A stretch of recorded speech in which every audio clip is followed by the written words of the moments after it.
जल्दी हम लोग वर्क एनर्जी एंड पावर पढ़ेंगे, ठीक है, फिजिक्स में work energy and power.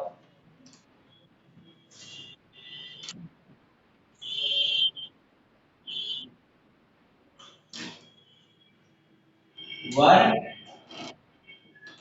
Energy and power, ठीक है। तो वर्क क्या होता है? वर्क का मतलब हुआ कि if a body displace when a force is applied on the body then we will say that the work is done. यानी जब हम किसी वस्तु पे बल लगाएंगे, फोर्स लगाएंगे और वो वस्तु डिस्प्लेस होगा अपनी जगह से, ठीक है, तो हम क्या बोलेंगे कि काम हुआ है, वर्क इज डन। तो if a body get displaced when a force is applied, then we can say that work is done. इसका मतलब वर्क किस पे डिपेंड करता है? फोर्स पे, बल पे, और साथ ही साथ कितना डिस्प्लेसमेंट हुआ, ठीक है। यानी किसी वस्तु पे हम बल लगाए तो वो कितना डिस्प्लेस हुआ। डिस्प्लेसमेंट का मतलब हाँ, तो किसी वस्तु पे कितना वर्क हुआ है, यानी वर्क कितना हुआ है वो किस पे डिपेंड करेगा? पहला तो फोर्स पे, कितना हम उस पे बल लगा रहे हैं, और उस वस्तु में कितना डिस्प्लेसमेंट हुआ, कितना विस्थापन हुआ, इन दोनों पे वर्क डिपेंड करता है। इसका मतलब वर्क क्या होगा? Work is the product of work the product of Work is the product of force and displacement. Force and displacement. तो वर्क को हम क्या लिख सकते हैं? Force and displacement. लेकिन यहाँ जो प्रोडक्ट है वो सिंपल प्रोडक्ट नहीं है। ये जो प्रोडक्ट है, प्रोडक्ट मतलब मल्टीप्लिकेशन, फोर्स और डिस्प्लेसमेंट का प्रोडक्ट यानी मल्टीप्लिकेशन। लेकिन ये जो प्रोडक्ट है वो सिंपल प्रोडक्ट नहीं है, वो डॉट प्रोडक्ट है, ये वेक्टर प्रोडक्ट है। इसको कहते हैं वेक्टर प्रोडक्ट या डॉट प्रोडक्ट, डॉट प्रोडक्ट। और इसको कैसे डिनोट करते हैं? W equal to F dot D, W equal to F dot D। इसको बोलते हैं डॉट प्रोडक्ट, क्योंकि बीच में डॉट आ रहा है, ठीक है। तो ये सिंपल प्रोडक्ट नहीं है, सिंपल मल्टीप्लिकेशन नहीं है, ये डॉट प्रोडक्ट है। आप जब फिजिक्स में आपने पढ़ा होगा पहले ही 10th में कि क्योंकि फोर्स भी वेक्टर क्वांटिटी है, वेक्टर का मतलब मैग्नीट्यूड भी है और डायरेक्शन भी है, डिस्प्लेसमेंट भी एक वेक्टर क्वांटिटी है, मैग्नीट्यूड भी है और डायरेक्शन भी है, और इन दोनों का वेक्टर प्रोडक्ट यानी डॉट प्रोडक्ट जो होगा वो वर्क होगा। अब यहाँ पे हम लोग देखेंगे कि डॉट प्रोडक्ट क्या होता है। तो डॉट प्रोडक्ट का मतलब होता है F D F into D cos theta. यानी जब हम डॉट को हटाएंगे तो क्या आएगा? F into D into cos theta. और ये थीटा क्या है? ये थीटा है the angle between force applied and the displacement. यानी हमने किसी वस्तु पे किस डायरेक्शन में बल लगाया और उस वस्तु का डिस्प्लेसमेंट की डायरेक्शन में हुआ, दोनों के बीच के एंगल को थीटा बोलेंगे। तो वर्क क्या हो जाएगा? F D cos theta. समझ में आया? Any doubt? वर्क क्या होता है? Dot product of force and displacement, क्योंकि फोर्स भी वेक्टर क्वांटिटी है और डिस्प्लेसमेंट भी एक वेक्टर क्वांटिटी है। वेक्टर क्वांटिटी क्या होता है? जिसका मैग्नीट्यूड भी होता है और डायरेक्शन भी होता है, ठीक है। तो इन दोनों का जो प्रोडक्ट निकालेंगे वो सिंपल मल्टीप्लिकेशन के द्वारा नहीं बल्कि डॉट प्रोडक्ट के द्वारा निकालते हैं, वेक्टर प्रोडक्ट के द्वारा निकालते हैं। और जब इस डॉट को हटाते हैं यानी F इंटू डी करेंगे तो साथ में हमें cos थीटा को भी मल्टीप्लाई करना पड़ेगा, यानी वर्क बराबर क्या हो जाएगा? F into D into cos theta, जहां पे थीटा क्या है? थीटा है angle between force applied and displacement. अब जैसे एक एग्जांपल यहां पे देखते हैं, जैसे हम हमने क्या किया, एक बक्से अप्लाई कर रहे हैं और बक्से का डिस्प्लेसमेंट किधर हो रहा है? ऊपर की ओर डिस्प्लेसमेंट हो रहा है। तो बक्से पे हमने फोर्स किस डायरेक्शन में लगाया? ऊपर की ओर फोर्स लगाया, बल ऊपर की ओर लगाया, और बक्से का डिस्प्लेसमेंट भी किधर हुआ? ऊपर की ही ओर हुआ। तो दोनों के बीच में एंगल कितना हुआ? फोर्स अप्लाइड और डिस्प्लेसमेंट के बीच में कितना एंगल हुआ? 0 डिग्री, क्योंकि फोर्स भी हम ऊपर की ओर लगा रहे हैं बक्से पे और उसका डिस्प्लेसमेंट भी ऊपर की ओर हो रहा है, तो दोनों के बीच में कितना एंगल हुआ? 0 डिग्री। तो जब वहां पे हम वर्क निकालेंगे, ठीक है, तो एफ डी कॉस 0 डिग्री, और कॉस जीरो का मान जितना होता है, कॉस जीरो का वैल्यू होता है 1, कॉस जीरो का वैल्यू होता है 1, यानी यहां पे W बराबर क्या हो जाएगा? F इंटू डी, क्योंकि कॉस जीरो बराबर क्या होता है? 1। ठीक है, समझ में आया? तो वर्क बराबर क्या हो जाएगा इस केस में?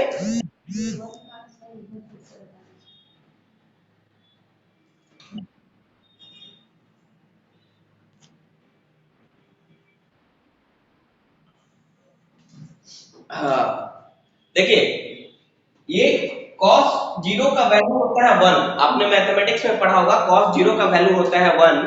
तो फोर्स और डिस्प्लेसमेंट के बीच में कितना एंगल था? 0 एंगल। तो cos जीरो जितना एंगल होगा वो उतना cos थीटा होगा।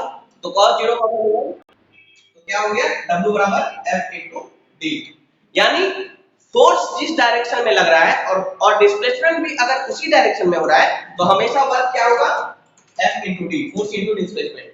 लेकिन अगर दूसरे एंगल में हो रहा है तो फिर दूसरा एंगल लेंगे, है ना? तो ये ध्यान रखना है, यानी वर्क का क्या फार्मूला होगा? F B cos theta. Theta क्या है? फोर्स और डिस्प्लेसमेंट के बीच का एंगल है। ठीक है, सिंपल। ओके, नेक्स्ट हम लोग देखते हैं, नेक्स्ट जो हमारा इंपॉर्टेंट है,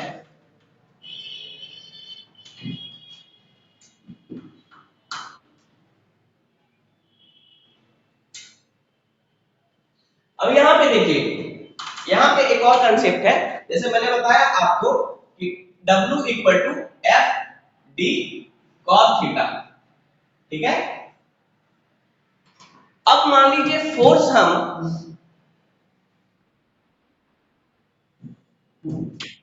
ओके, हम लोग क्या डिस्कस कर रहे हैं?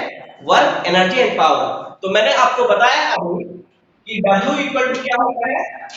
F into D into cos theta. F क्या है? फोर्स, D क्या है? डिस्प्लेसमेंट, और थीटा क्या है? फोर्स और डिस्प्लेसमेंट के बीच का एंगल।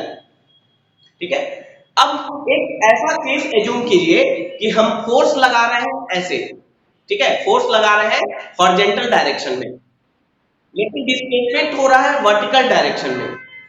फोर्स लगा रहे हैं हॉरिजॉन्टल डायरेक्शन में और डिस्प्लेसमेंट हो रहा है ऊपर की ओर। फोर्स लगा रहे हैं हॉरिजॉन्टल डायरेक्शन में, डिस्प्लेसमेंट हो रहा है वर्टिकल डायरेक्शन में।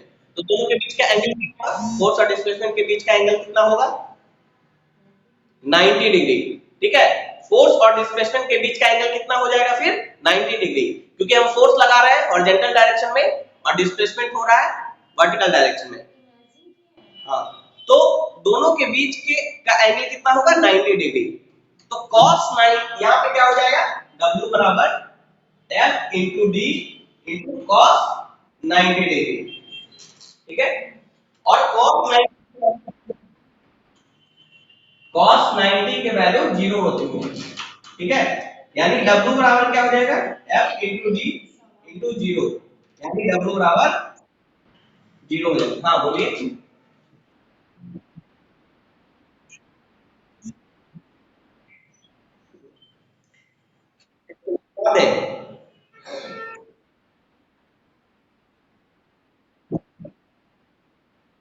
हम कोई भी डिग्री लेते हैं, जैसे 90 डिग्री हुआ, 180 डिग्री हुआ, ठीक है, लेकिन हम कॉस का जो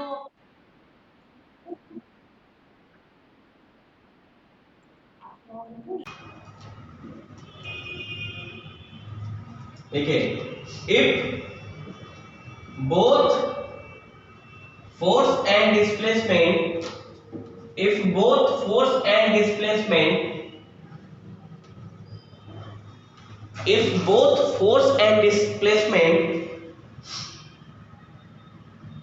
are in the same direction, जब फोर्स भी और डिस्प्लेसमेंट दोनों एक ही डायरेक्शन में होगा, इसका मतलब दोनों के बीच एंगल कितना होगा?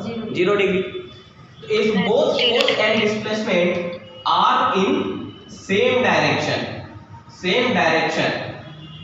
ठीक है, then the angle between, example है, angle between force and displacement will be 0, ठीक है, यानी फोर्स और डिस्प्लेसमेंट जब एक ही डायरेक्शन में होगा, फोर्स और डिस्प्लेसमेंट जब एक ही डायरेक्शन में होगा तो उनके बीच का एंगल कितना होगा? 0 होगा। और उस केस में चूंकि W बराबर होता है FD cos थीटा, तो उनका मान 0 डिग्री हो जाएगा ना? हाँ, cos 0 हो जाएगा, cos 0 का वैल्यू 1 होता है, ठीक है, तो उस केस में वर्क क्या हो जाएगा? Simply F into D. बस एक फॉर्मूला आपको याद रखना है, वर्क बराबर force into displacement into cos theta, work बराबर force into displacement into cos theta. अब फोर्स और डिस्प्लेसमेंट अगर एक ही डायरेक्शन में होगा, ठीक है, तो कॉस थीटा क्या हो जाएगा? 0 डिग्री। फोर्स भी उसी डायरेक्शन में है, डिस्प्लेसमेंट भी उसी डायरेक्शन में हो रहा है, तो थीटा हो जाएगा वहां पे 0 डिग्री, और cos 0 का वैल्यू होता है 1, ठीक है, तो उस केस में वर्क क्या निकलेगा? वर्क बराबर F इंटू डी, क्योंकि cos थीटा का वैल्यू 1 हो गया, तो वर्क बराबर F इंटू डी, यानी फोर्स इंटू डिस्प्लेसमेंट, ठीक है। मान लीजिए कि मैंने कहीं पे 5 न्यूटन का फोर्स लगाया और डिस्प्लेसमेंट कितना हो रहा है? 2 मीटर का, तो वर्क कितना होगा? दोनों एक ही डायरेक्शन में 5 न्यूटन का फोर्स लगा रहे हैं, 5 फोर्स लगा रहे हैं और 2 डिस्प्लेसमेंट हो रहा है, ठीक है, 2 मीटर का, तो वर्क कितना होगा? एक ही डायरेक्शन में दोनों हम लगा रहे हैं, जिस डायरेक्शन में फोर्स लगा रहे हैं उसी डायरेक्शन में डिस्प्लेसमेंट हो रहा है, तो वर्क कितना होगा? 0 होगा। 0 10 होगा ना, फोर्स इंटू डिस्प्लेसमेंट। तो आप ऐसे जो तो कम 5 मिनट वर्क बराबर क्या मैंने बताया? FD जब एक ही डायरेक्शन में बल लग रहा है तो कॉस का मान तो 0 होगा ना? कहाँ बल लग रहा है? एक ही डायरेक्शन में जब बल लग रहा है तो कॉस का मान 0 होगा ना? कॉस का मान 0 नहीं होगा, थीटा का मान 0 होगा, और कॉस 0 डिग्री 1 होता है, हाँ, थीटा 0 होगा तो कॉस 0 1 होता है, कॉस 0 1 होता है, तो वर्क बराबर हो जाएगा F इंटू डी, यानी फोर्स इंटू डिस्प्लेसमेंट, फोर्स 5 है, डिस्प्लेसमेंट 2 है, तो 10 हो जाएगा वर्क। इस पर एक सवाल मतलब करवा देते हैं। हाँ, समझ गए सर। अभी समझे। फोर्स लग रहा है 5 एक ही डायरेक्शन में और डिस्प्लेसमेंट हो रहा है 2 मीटर, वो भी उसी डायरेक्शन में जिसमें फोर्स लग रहा है, तो 5 इंटू 10। हाँ, ठीक है, एक बार। अब मान लीजिए, अब दूसरा है, दूसरा क्या है कि if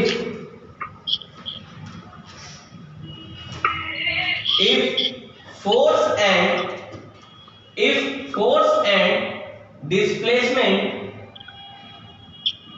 are perpendicular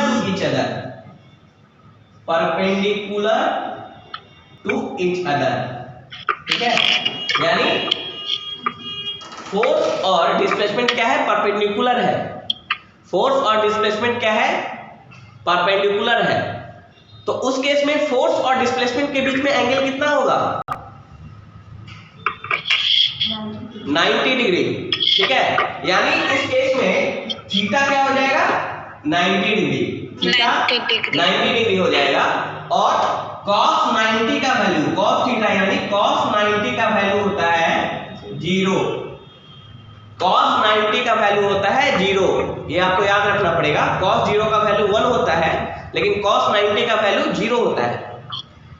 तो जब हम यहां इसको पुट करेंगे W बराबर FD cos थीटा और यहाँ पे FD cos 90, cos 90 थीटा यहाँ पे क्या है? 90 डिग्री है, तो FD cos 90 का वैल्यू कितना है? 0 है। और किसी भी क्वांटिटी को 0 से मल्टीप्लाई करते हैं तो वो पूरा क्वांटिटी ही 0 हो जाता है, यानी यहाँ पे वर्क डन क्या होगा? 0 होगा। समझ में आया? तो दो केस आपको याद रखना है, एक फोर्स और डिस्प्लेसमेंट एक ही डायरेक्शन में है, तो जब एक ही डायरेक्शन में होगा तो थीटा 0 होगा, लेकिन cos थीटा कितना होगा? 1, क्योंकि cos 0 का वैल्यू होता है 1। और उस केस में वर्क डन कितना होगा? Simple force into displacement. लेकिन इस केस में क्या होगा? जब फोर्स और डिस्प्लेसमेंट एक दूसरे के परपेंडिकुलर हो, फोर्स लग रहा है हॉरिजॉन्टल डायरेक्शन में, डिस्प्लेसमेंट हो रहा है वर्टिकल डायरेक्शन में, तो इस केस में फोर्स और डायरेक्शन क्या है? एक दूसरे का परपेंडिकुलर, यानी थीटा की वैल्यू कितनी है? 90 डिग्री। तो cos थीटा का मतलब cos 90 और cos 90 की वैल्यू होती है 0। cos 90 का वैल्यू क्या होता है? 0।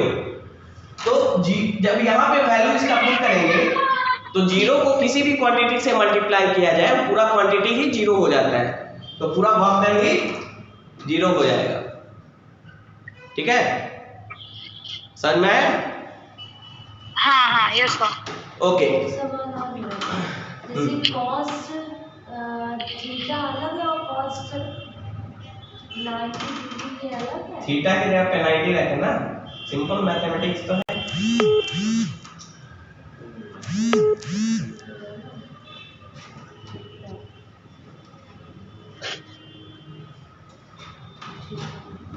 ओके, नेक्स्ट जो पॉइंट है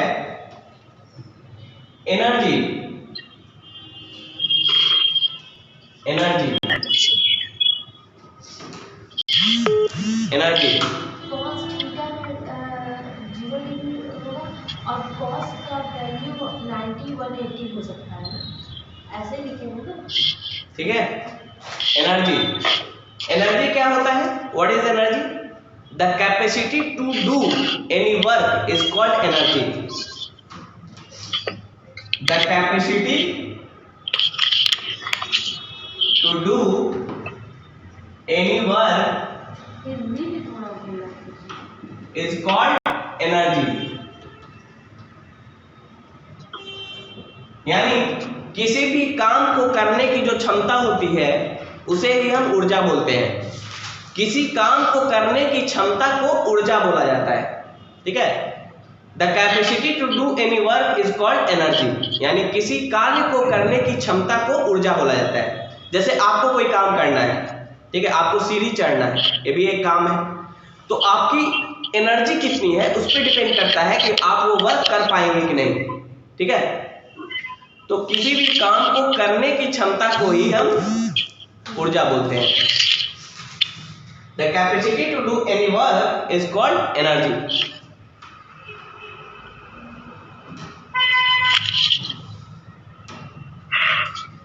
देखिए, energy is like work. Energy is also a scalar quantity. Energy is also a scalar quantity. मैंने बताया था आपको शुरुआत में जब पढ़ाया था स्केलर और वेक्टर, तो वर्क भी स्केलर क्वांटिटी है, एनर्जी भी स्केलर क्वांटिटी है। ठीक है, लेकिन फोर्स क्या था? Vector quantity. डिस्प्लेसमेंट क्या था? Vector quantity. लेकिन वर्क भी स्केलर क्वांटिटी है और एनर्जी भी स्केलर क्वांटिटी। स्केलर क्वांटिटी क्या होता है? जिसका सिर्फ मैग्नीट्यूड होता है, जिसका सिर्फ वैल्यू होता है, उसके डायरेक्शन से उसको कोई मतलब नहीं है। ठीक है, ये मैंने बताया था आपको। तो like work energy is also a scalar quantity, यानी वर्क की तरह ठीक है, काम की तरह ऊर्जा भी एक स्केलर क्वांटिटी है और इसका ऐसा यूनिट होता है जूल। इसका ऐसा यूनिट होता है जूल।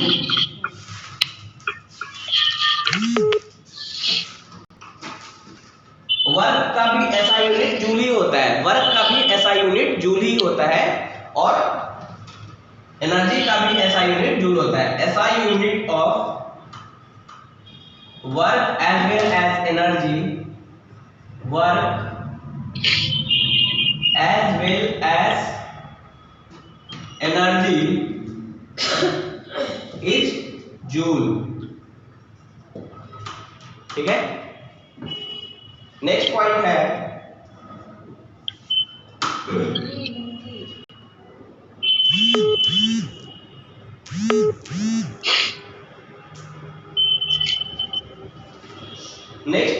कि एनर्जी को हम कई तरह से नाम ले सकते हैं, जैसे कि पोटेंशियल एनर्जी, काइनेटिक एनर्जी। ये मेन दो टाइप के एनर्जी होते हैं, मेनली दो टाइप के एनर्जी होते हैं, potential energy and kinetic energy.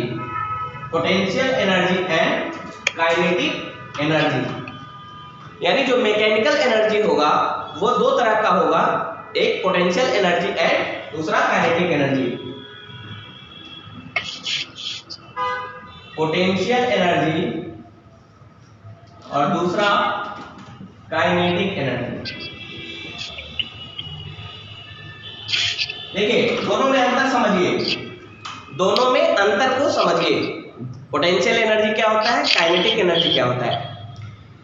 जब हम किसी पहाड़ पे चढ़ते हैं, ठीक है, जब हम पहाड़ की चोटी पे जाते हैं, पहाड़ की चोटी पर जब पहुंचते हैं तो वहां हमारे पास एक एनर्जी हमारे पास आता है जिसे बोला जाता है पोटेंशियल एनर्जी। यानी ऊंचाई के कारण, हाइट के कारण जो एनर्जी हमने एक्वायर किया, हमने जमा किया अपने अंदर हाइट पे, हम हाइट पे है उसके कारण हमारे पास एक एनर्जी है, ठीक है, और वो एनर्जी, उस एनर्जी को बोला जाता है पोटेंशियल एनर्जी। यानी ऊंचाई के कारण जो एनर्जी आप में एक्वायर हुआ है और आप में डेवलप हुआ है उसे बोला जाएगा पोटेंशियल एनर्जी। यानी जो जितना ऊपर होगा, जो जितनी हाइट पे होगा उतना ही उसका पोटेंशियल एनर्जी ज्यादा होगा। आप एक मंजिले पे हैं तो आपकी पोटेंशियल एनर्जी होगी, जो दूसरे मंजिले पे है उसकी पोटेंशियल एनर्जी आपसे ज्यादा होगी, जो तीसरे मंजिले पे होगा उसकी पोटेंशियल एनर्जी सभी से ज्यादा होगी। तो इस तरह से जैसे जैसे हम हाइट पे जाते हैं पोटेंशियल एनर्जी इंक्रीज होता है, क्योंकि पोटेंशियल एनर्जी हाइट के कारण आता है, ठीक है। तो जितना ऊंचा होगा कोई भी बॉडी, उसके पास उतनी ही पोटेंशियल एनर्जी होगी।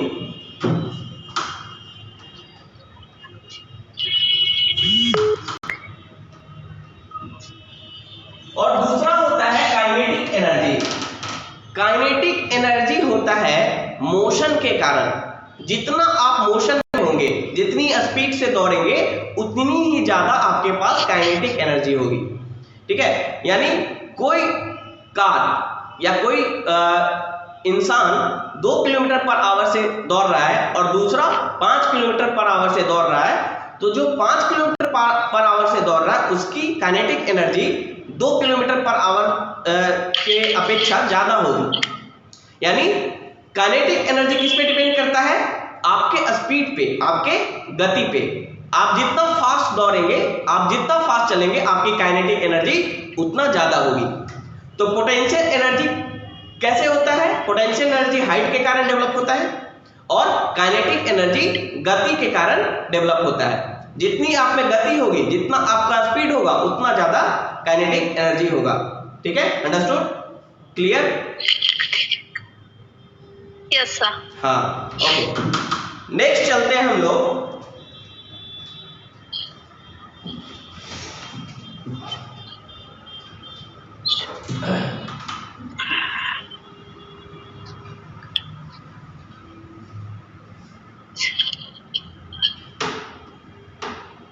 काइनेटिक एनर्जी का फार्मूला होता है, काइनेटिक एनर्जी का फार्मूला होता है half into M into V square. जैसे कोई बॉडी है m, कोई बॉडी है m, यानी m उसका मास है, कोई बॉडी है, ठीक है, कोई वस्तु है जिसका मास है m, ठीक है। मान लीजिए कोई लड़का है या कोई भी व्यक्ति है, उसका मास है m, और वो v स्पीड से, v वेलोसिटी से v के वेग से वो दौड़ रहा है, तो उसमें काइनेटिक एनर्जी कितना होगा, हाफ mv स्क्वायर, ठीक है, half into mass into velocity का होल स्क्वायर। तो काइनेटिक एनर्जी बराबर क्या होगा, half into m into v square, ठीक है, अंडरस्टूड, ओके।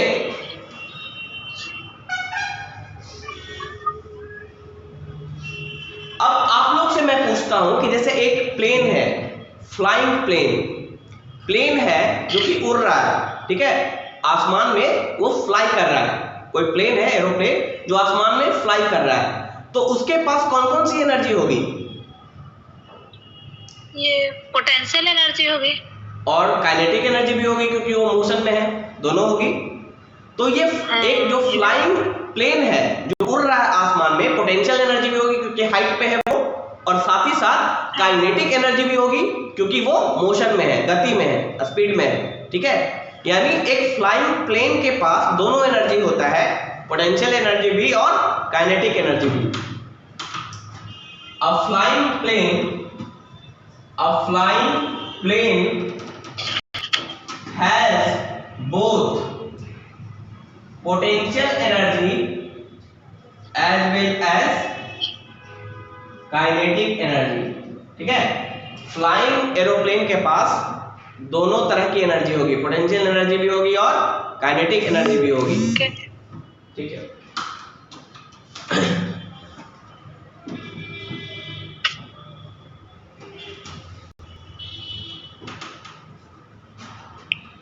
अब देखिए यहाँ पे एक इंटरेस्टिंग सा यहाँ पे एक बहुत ही इंटरेस्टिंग फिजिक्स का लॉ है, वो लॉ है law of conservation of energy, ठीक है, ऊर्जा,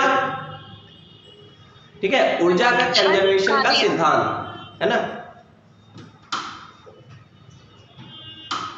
principle of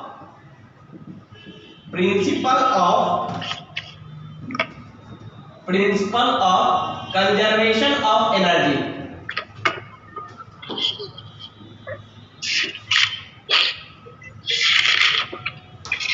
principle of conservation of energy. According to principle of conservation of energy, energy can neither be created nor be destroyed. It can only change from one form to another. यानी ऊर्जा ना तो पैदा किया जा सकता है और ना ही नष्ट होता है। ऊर्जा ना तो पैदा होता है और ना ही नष्ट होता है। ये क्या होता है, एक फॉर्म से, एक रूप से दूसरे रूप में परिवर्तित होता है, परिवर्तित। हाँ, energy can neither be created nor be destroyed, it can only change from one form to another form, ठीक है। इसका एग्जांपल मैं देता हूं अभी आपको। ऊर्जा ना तो पैदा किया जा सकता है, पैदा होता है, और ना ही नष्ट होता है, ये सिर्फ एक रूप से दूसरे रूप में परिवर्तित होता है। जैसे देखिए, आप छत पे हैं, तो आप छत पे हैं तो आपके पास कौन सी एनर्जी है, पोटेंशियल एनर्जी। पोटेंशियल एनर्जी छत से आप, आ रही है आवाज,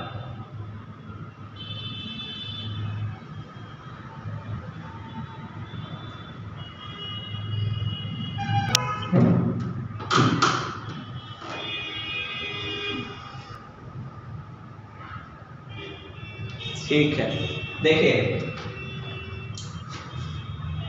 law of conservation of energy का मतलब क्या हुआ कि energy can neither be created nor be destroyed, यानी ऊर्जा ना तो पैदा होती है ना ही उसे नष्ट किया जा सकता है। ऊर्जा एक रूप से दूसरे रूप में हस्तांतरित होती है, ठीक है, बदलती है। जैसे आप छत पे हैं तो आपके पास कौन सी एनर्जी है, पोटेंशियल एनर्जी, हाँ। अब या कोई भी चीज, कोई वस्तु ऊंचाई पे है तो पोटेंशियल एनर्जी है। वहां से जब उसे मान लीजिए वहां से वो गिरता है नीचे, तो क्या होता है, वो गतिशील हो जाता है ना। और जैसे जैसे वो नीचे आएगा उसकी पोटेंशियल एनर्जी डिक्रीज होती जाएगी, लेकिन काइनेटिक एनर्जी जैसे जैसे वो नीचे आएगा उसका स्पीड बढ़ता जाएगा। बढ़ता जाए। यानी पोटेंशियल एनर्जी काइनेटिक एनर्जी में कन्वर्ट हो रहा है वहां पे। ठीक है, सबसे ऊंचा पे था तो पोटेंशियल एनर्जी था, काइनेटिक एनर्जी 0 था। जैसे ही वो वहां से गिरना स्टार्ट हुआ तो पोटेंशियल एनर्जी डिक्रीज होने लगा क्योंकि हाइट डिक्रीज हो रहा है, लेकिन उसका स्पीड बढ़ने लगा, काइनेटिक एनर्जी बढ़ने लगा। तो एनर्जी क्या हो रहा है, पोटेंशियल एनर्जी से काइनेटिक एनर्जी में कन्वर्ट हो रहा है। नया कोई एनर्जी पैदा नहीं हुआ, उसका स्पीड कहां से आया, पोटेंशियल एनर्जी काइनेटिक एनर्जी में कन्वर्ट हुआ और उसी से वो तेजी से नीचे आने लगता है। ठीक है,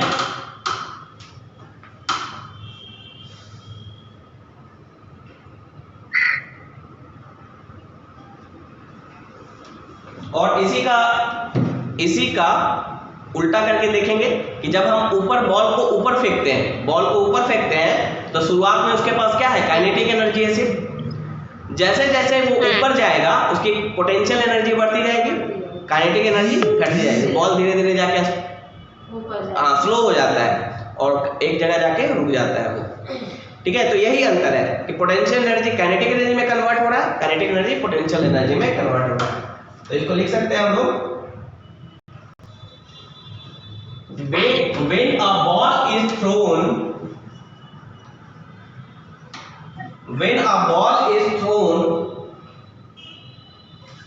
vertically upward,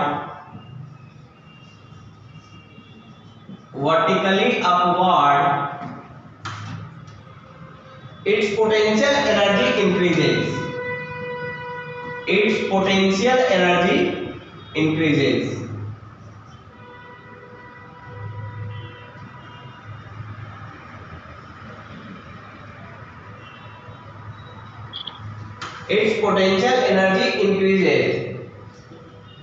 Kinetic energy decreases.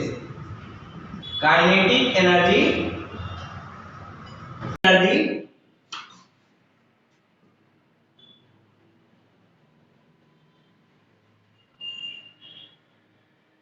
remains constant. ठीक है, समझ में आया? जब हम बॉल को ऊपर फेंकते हैं तो पोटेंशियल एनर्जी क्या होता है, इंक्रीज होने लगता है और काइनेटिक एनर्जी डिक्रीज होने लगता है, लेकिन ओवरऑल टोटल एनर्जी कंजर्व रहता है, यानी कांस्टेंट रहता है। सिर्फ एक एनर्जी दूसरे एनर्जी में परिवर्तित हो रहा है। ठीक है, ना नया एनर्जी क्रिएट हो रहा है, ना कोई भी एनर्जी लॉस हो रहा है। ठीक है, नेक्स्ट चलते हैं हम लोग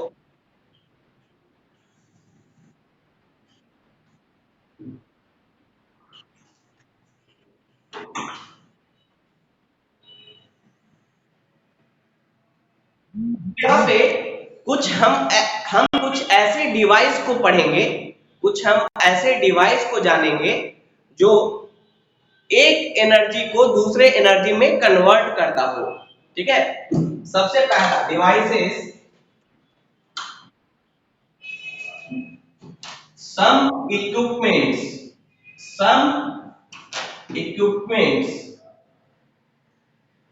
some equipments used to transform energy.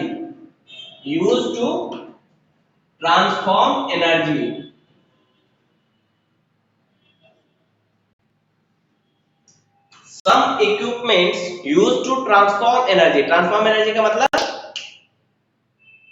Energy से फॉर्म में चेंज करना। जैसे कि डायनमो क्या होता है,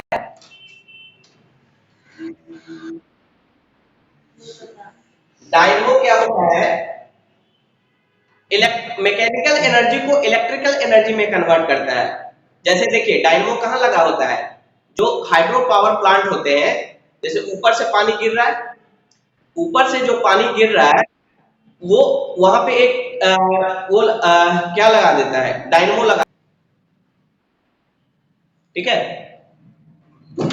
तो हम लोग क्या देख रहे हैं, सम इक्विपमेंट।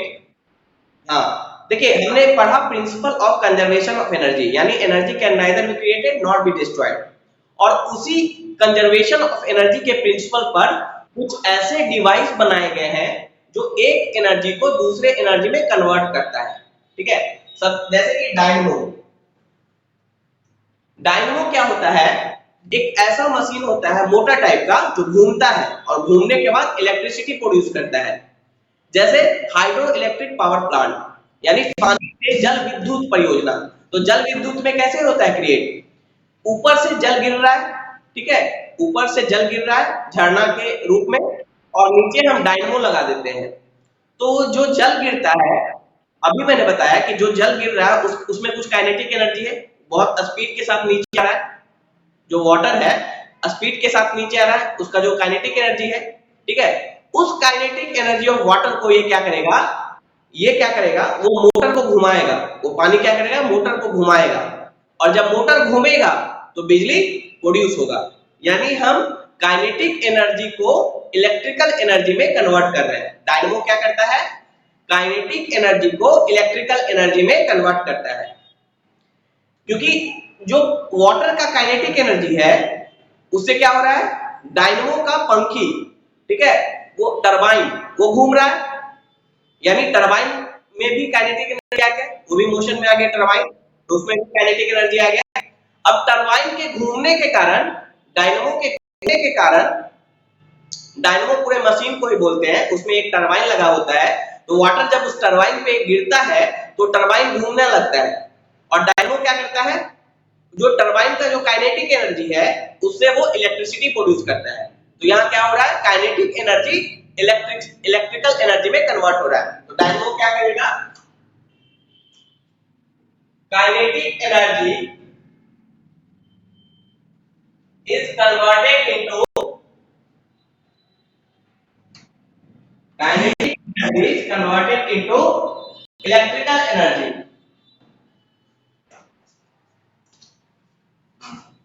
ठीक है, काइनेटिक एनर्जी हम क्या कर रहे हैं, बिजली पैदा कर रहे हैं, इलेक्ट्रिकल एनर्जी प्रोड्यूस कर रहे हैं। तो ये भी किस प्रिंसिपल पे बेस्ड है, conservation of energy. Energy can neither be created nor be destroyed, it can change from one form to another. यहाँ पे क्या हो रहा है, काइनेटिक एनर्जी से इलेक्ट्रिकल एनर्जी में कन्वर्ट हो रहा है। ठीक है, दूसरा जो हमारे पास इक्विपमेंट है वो है कैंडल। कैंडल कैंडल कैंडल क्या करता है, कैंडल में हम क्या करते हैं, मोमबत्ती में क्या करते हैं, जलाते हैं। यानी जो केमिकल्स होता है, कैंडल क्या है, एक केमिकल है, मोमबत्ती मोम क्या है, एक केमिकल है। हम केमिकल को जलाते हैं तो उसका जो केमिकल एनर्जी है वो लाइट एनर्जी में कन्वर्ट होता है। हम जला रहे हैं तो केमिकल यानी मोम को जला रहे हैं और वहां से लाइट प्रोड्यूस हो रहा है। तो क्या हो रहा है, केमिकल एनर्जी रासायनिक ऊर्जा इसमें बदल रहा है प्रकाश में, ठीक है, एनर्जी में। तो कैंडल में क्या होता है, chemical energy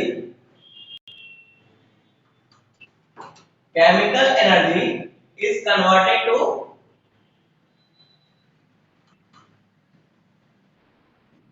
into light energy.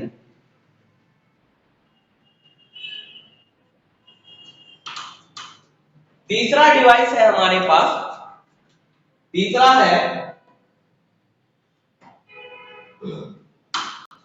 Microphone. Microphone microphone यानी माइक, माइक जो हम बोलते हैं, माइक्रोफोन जो होता है जिसमें हम बोलते हैं और वो दूसरी जगह जाके सुनाई देता है। उसमें क्या होता है, हमारा जो साउंड एनर्जी है, हम साउंड एनर्जी दे रहे हैं माइक को, माइक में हम क्या कर रहे हैं, बोल रहे हैं, तो हम हमारा जो साउंड एनर्जी है वो कन्वर्ट हो रहा है इलेक्ट्रिकल एनर्जी में, और वहां से इलेक्ट्रिकल एनर्जी के रूप में वो दूसरे रिसीवर के पास जा रहा है। जैसे हम फोन में यहाँ पे बोल रहे हैं, मैं यहाँ पे फोन पे बोल रहा हूँ और आपको सुनाई दे रहा है। ये कैसे हो रहा है, मेरा जो साउंड एनर्जी है वो पहले इलेक्ट्रिकल एनर्जी में कन्वर्ट हो रहा है, और इलेक्ट्रिक एनर्जी से वो ट्रांसमिट होके, इलेक्ट्रिकल एनर्जी से वो ट्रांसमिट होकर दूसरे रिसीवर यानी आपके रिसीवर के पास पहुंच रहा है, और वहां फिर वो इलेक्ट्रिकल एनर्जी से साउंड एनर्जी में कन्वर्ट हो रहा है और आपको सुनाई दे रहा है। ठीक है, तो माइक्रोफोन क्या कर रहा है, माइक्रोफोन कर रहा है हमारे साउंड एनर्जी को इलेक्ट्रिकल एनर्जी में कन्वर्ट कर रहा है। Sound energy is converted into electrical energy. और स्पीकर क्या करता है? स्पीकर क्या करेगा? इलेक्ट्रिकल एनर्जी जो उसने रिसीव किया उसको फिर से साउंड एनर्जी में कन्वर्ट कर देगा। माइक्रोफोन क्या करेगा? वो साउंड एनर्जी को इलेक्ट्रिकल एनर्जी में कन्वर्ट किया, फिर इलेक्ट्रिकल एनर्जी ट्रांसमिट हुआ सिग्नल के थ्रू, और वो जब वो रिसीवर पे पहुंचा वहां पे स्पीकर लगा हुआ है। स्पीकर क्या करेगा? इलेक्ट्रिकल एनर्जी को फिर से साउंड एनर्जी में कन्वर्ट कर देगा।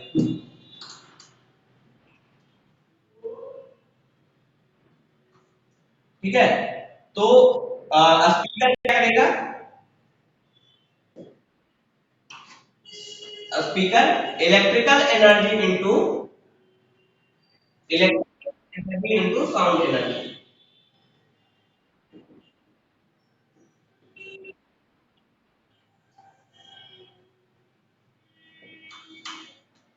ठीक है, नेक्स्ट है हमारा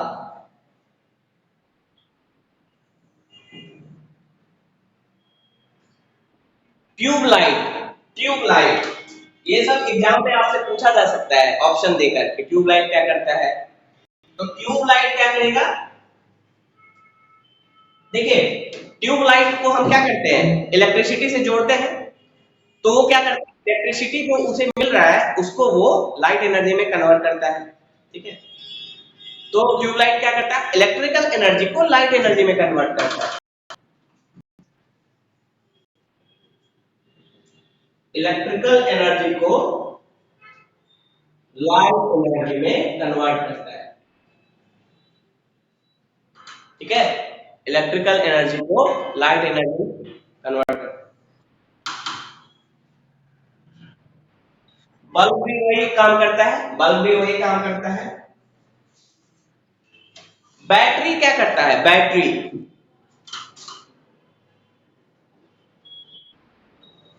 बैटरी क्या करता है? बैटरी में केमिकल्स होते हैं। बैटरी को आप खोलेंगे तो अंदर बहुत सारे केमिकल्स, काला काला केमिकल्स दिखेगा आपको। तो बैटरी क्या करता है? Chemical energy. बैटरी क्या करता है? इलेक्ट्रिसिटी, जैसे इन्वर्टर है या बैटरी है, वो क्या करता है? इलेक्ट्रिसिटी प्रोड्यूस करता है। तो इलेक्ट्रिसिटी कैसे प्रोड्यूस करता है? केमिकल एनर्जी का यूज करके, जो उसके अंदर केमिकल्स है उसका यूज करके। यानी बैटरी क्या करता है? केमिकल एनर्जी को इलेक्ट्रिकल एनर्जी में कन्वर्ट करता है। बैटरी क्या करता है? केमिकल एनर्जी को इलेक्ट्रिकल एनर्जी में कन्वर्ट करता है। इलेक्ट्रिकल एनर्जी में कन्वर्ट करता है।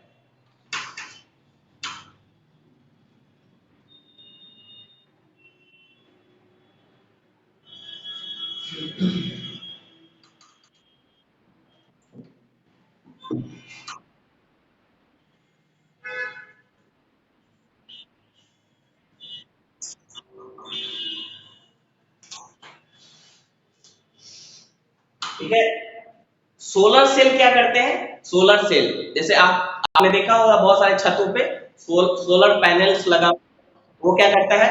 सन की एनर्जी को यानी सोलर एनर्जी को वो इलेक्ट्रिकल एनर्जी में कन्वर्ट करेगा। सोलर सेल क्या करेगा?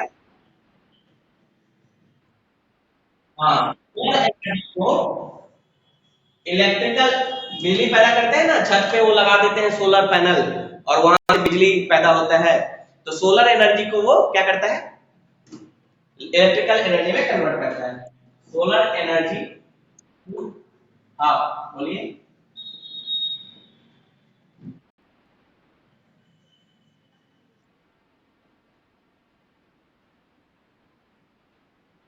हाँ, सोलर एनर्जी का मतलब जो सन से जो हमें ऊर्जा मिलती है उसको सोलर एनर्जी बोलेंगे।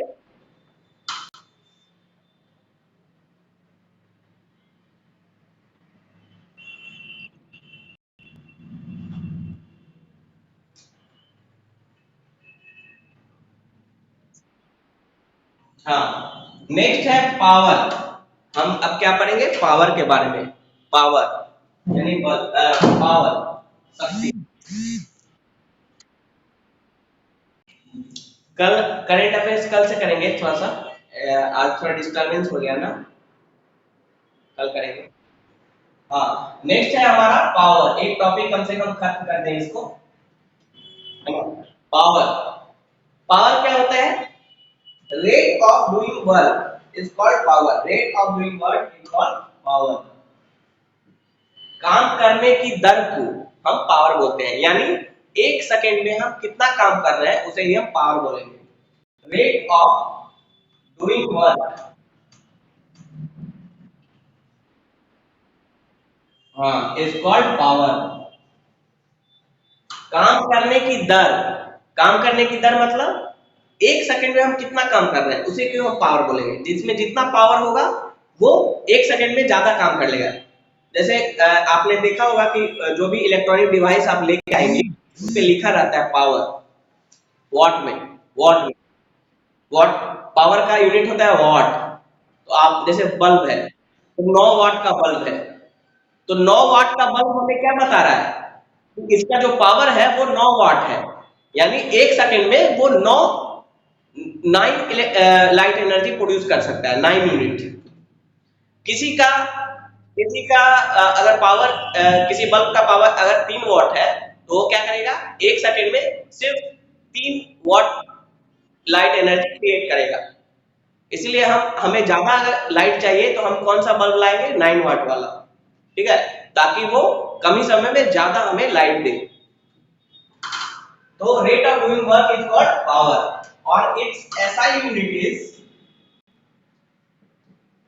its SI unit is watt, ठीक है।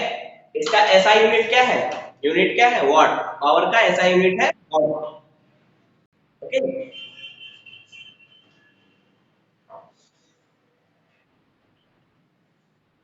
और इसका फॉर्मूला होता है पावर बराबर वर्क बाय टाइम, पावर बराबर work by time, power equal to work by time.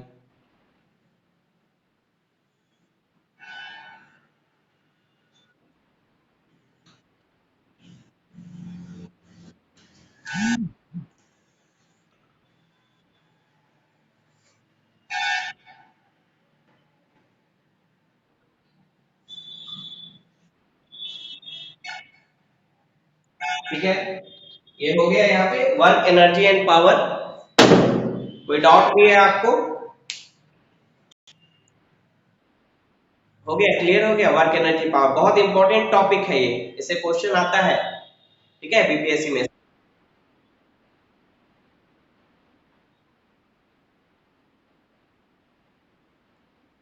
हाँ, हाँ, वो आपको वैल्यू याद रखना है कि 1 हॉर्स पावर का वैल्यू कितना होता है।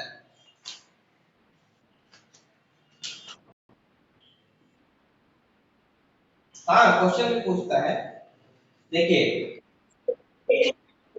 है, देखिए इसका वॉट है 1 हॉर्स पावर 1 एचपी, यानी 1 हॉर्स पावर बोला जाता है इसको, हॉर्स पावर। 1 हॉर्स पावर है 746 what, 746 what. 1 horse power 1 HP, जैसे कोई डिवाइस खरीदने जाएंगे आप तो बोलेगा 1 एचपी इसका पावर है, इसका मतलब उसका कितना पावर है, 746 वॉट। 746 वॉट उसका पावर है। तो ये वैल्यू याद रखना है, एग्जामिनेशन में पूछा जा सकता है।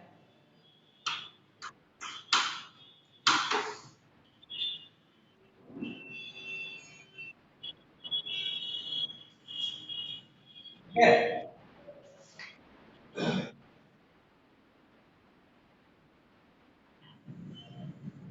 कैसे आया, ये वैल्यू ही होता है 1 हॉर्स पावर का, ये वैल्यू होता है 746।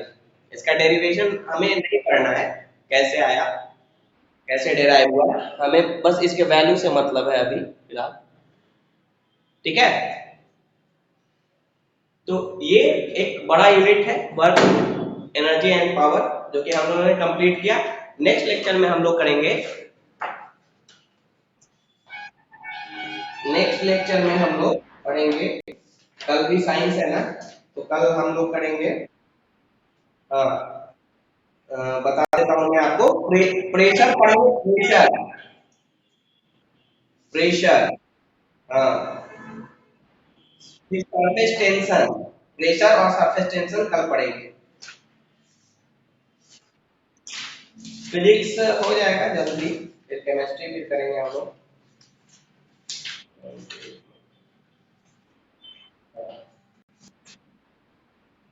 ओके चलिए।